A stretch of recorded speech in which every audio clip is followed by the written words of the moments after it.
Hey, good morning, good evening, happy Monday through Friday, Saturday, Sunday, whenever you're listening to this, wherever you're listening to this. Man, I appreciate you. My name is Gus C. Foster, and this is the Man Talk Monday podcast, a daily, weekly, everything kind of podcast where we discuss mental health, faith, family, and what it's like to be a dad. And regardless of if you've taken the traditional route or if you've taken what I call fatherhood remixed, and this podcast is for you. Again, if you're listening, I greatly appreciate you for tapping in for today's episode. Today, man, we're going to talk about EI. I don't mean Nelly for those of you of a certain age. Andale, andale, mommy, EI, EI. Uh-oh. No, no, no, no, no. No, not that EI. We're going to talk about emotional intelligence. And specifically today, we're going to talk about how to build emotionally intelligent sons. So, in advance, I appreciate you attending my chop down TED Talk as we discuss EI or emotional intelligence in boys. And I got to start off by asking two questions. One, what is emotional intelligence? And two, why do your sons, why do our sons need it? So, the general concept or overview of emotional intelligence is an individual's ability to understand, manage, and use their emotions correctly, but not just how to manipulate or maneuver those emotions, but understanding them for yourself, manipulating, maneuvering them, and also fully comprehending how your emotions affect others and theirs on you. That whole bilateral agreement that we discuss. It's not one way traffic, it works both ways. So that's your emotional intelligence. How do you process things? How do you accept things? How do you manage things with your emotional state? And how does that reflect on or influence others? Do they get you?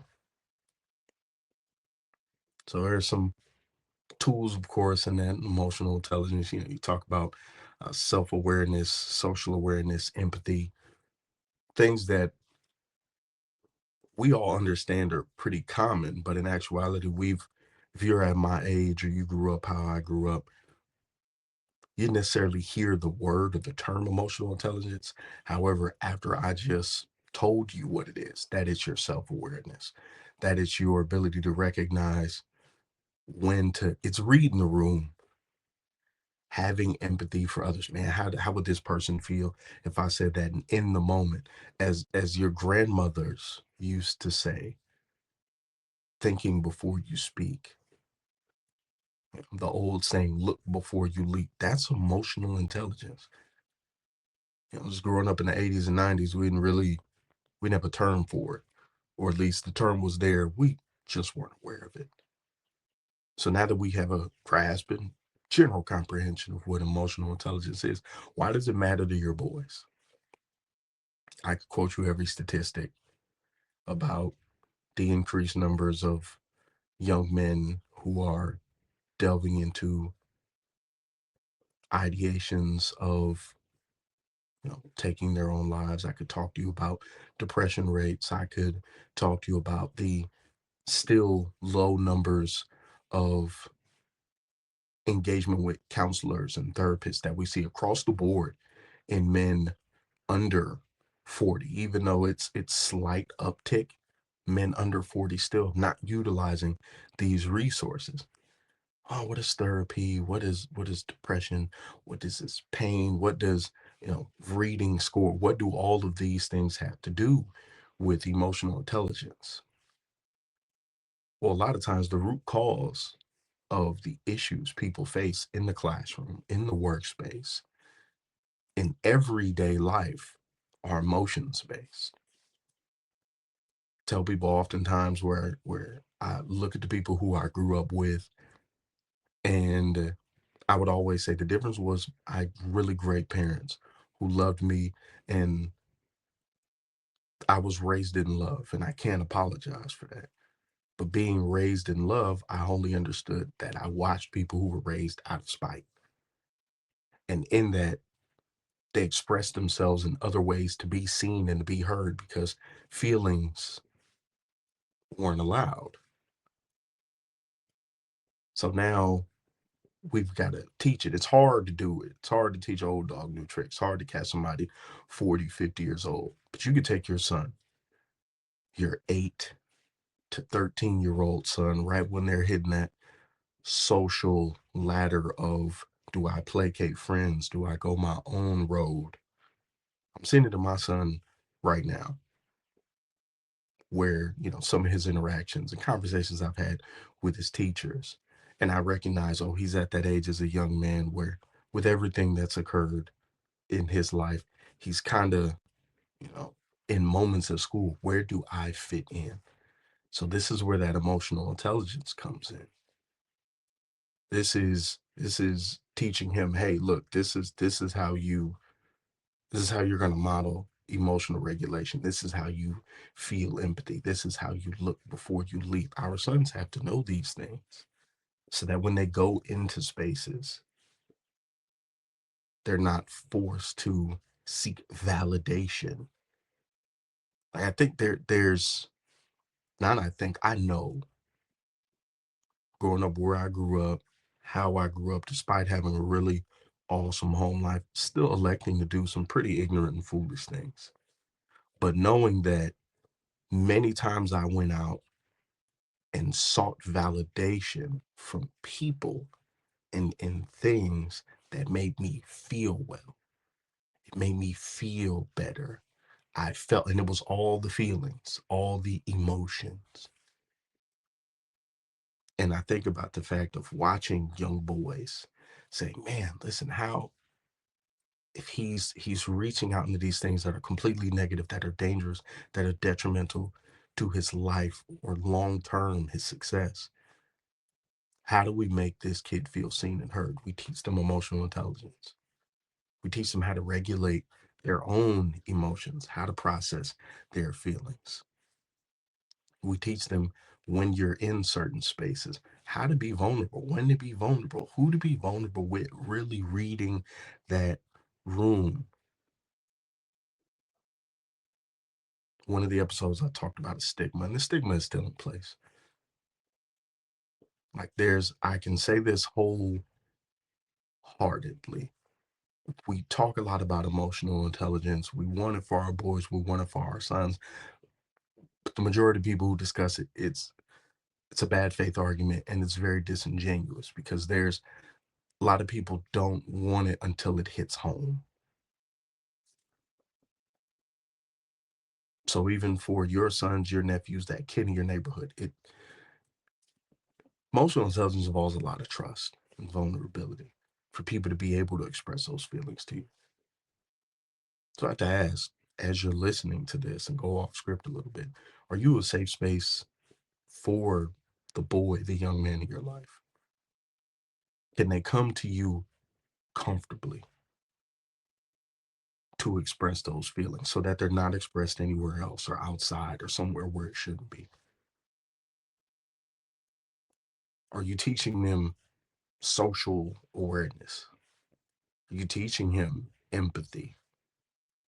Does he understand boundaries? Like, that's part of emotional intelligence, motivation, boundaries. Like, it seems odd even as I'm saying this, and I'm pretty sure as you're listening, man, I never really thought about boundaries, the level of importance that boundaries hold, and not just boundaries for other people. Again, emotional intelligence, it is a reflection of understanding others, but also really yourself. It starts with you. This is what I allow, this is what I don't allow. When I'm in these spaces, I kind of, let a little bit of this in, but no, I've set this boundary. Motivation.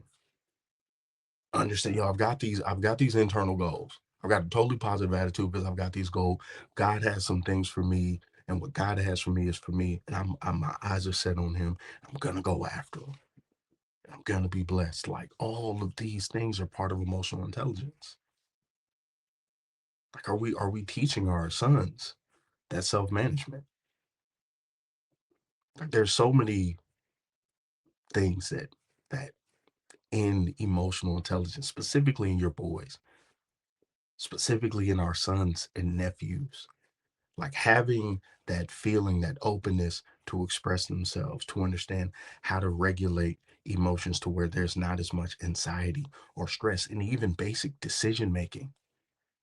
You know how much improved decision making they're going to have when they understand themselves, how to regulate their own emotions? I know I've met between the ages of 7 to 12, most boys are all over the place. Preteen, prepubescent, to adolescent, right into that puberty age. Yo, it's insane. And again, a lot of us were reckless and rambunctious and loose at the mouth, as my grandmother would say.